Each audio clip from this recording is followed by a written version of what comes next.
Today, we're taking a closer look at something that sounds quite simple, Hmm. but is actually, well, incredibly powerful for learning to speak English. It's the listen and repeat method. Yeah, it sounds basic, doesn't it? You hear someone, you say it back. Right. But there's a lot going on under the surface. We're talking pronunciation, tone, even the speed of how people talk. Okay, so let's unpack that because, maybe you're thinking, well, I understand English. Yeah. Okay, I can read it. Why bother just copying sounds? That's a fair question. What's really interesting is how it connects your brain and your body. How so? Well, it's not just about hearing. It's about training the muscles in your mouth, your tongue, your lips, the whole system you use to actually make sounds. Ah, Think of it maybe like learning an instrument. You can see the notes on the page, sure, yeah. but you have to physically practice moving your fingers or whatever it is to actually play the tune. Language is kind of similar.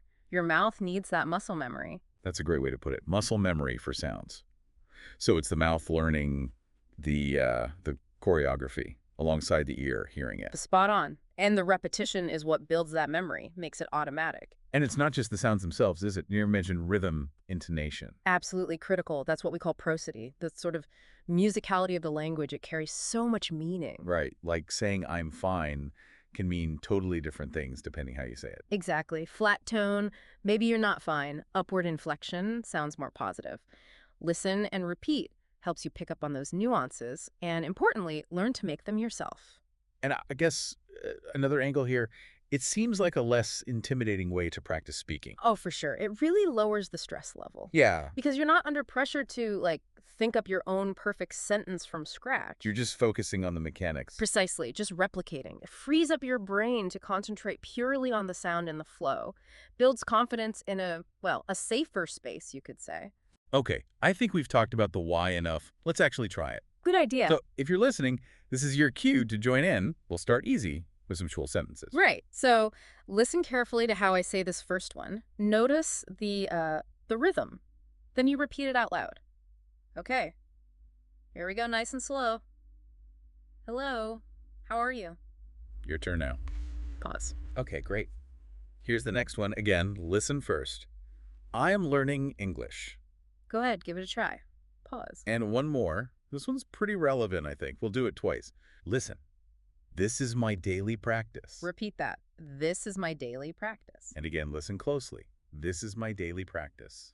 Pause. Perfect. If you said those out loud, you're already doing it. You're getting the feel for it. Yeah, that's the core idea. Now let's build on that slightly. Let's try it with a very short everyday conversation. Okay. First, just listen to the whole thing. Get a feel for the natural back and forth.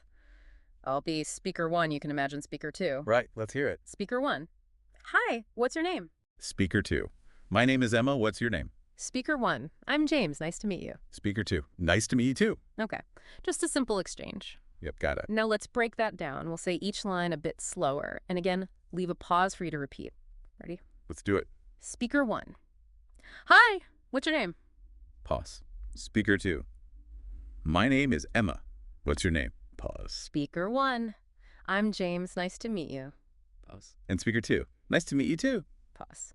See, practicing little dialogues like that it's really useful. It helps you internalize how conversations actually flow. You start to almost predict the rhythm, the give and take. Exactly. You get used to the patterns. Okay, so we've had a little taste. Now, how do people listening make this a real, consistent part of their learning? Any tips? Absolutely. Making it a habit is probably the most important thing. So, tip number one, try to do it daily. Daily, even for a short time. Yes. Even just 5 minutes, seriously, 5 focused minutes every single day is much, much better than, say, an hour once a week. Consistency over quantity. That's the key. It keeps the momentum going. Like any skill, really. Makes sense. Okay. What else? Any other, tricks to make it even more effective? Yes. Something that's incredibly helpful, though maybe feels a bit strange at first, is recording yourself. Recording your own voice. Yeah. After you listen to the native speaker and repeat, record your own version. Then listen back. Compare your recording directly to the original. Ooh, I could see how that would work. You'd really hear the differences. You really do. It's like instant feedback. You might notice, oh, the sound isn't quite right, or my intonation went down when it should have gone up. It's super valuable for self-correction. That's a brilliant tip. A bit like looking in a mirror while you practice, I suppose. Kind of, yeah. for your voice. So where can people find material? Good stuff to listen and repeat to. Well, the great news is there's tons of free stuff out there. Mm. English language podcasts, obviously. Many hosts speak clearly. Mm. YouTube is just full of channels for English learners. Lots of them have specific repeat after me exercises. Right. And, many language learning apps now build this kind of practice right into their lessons.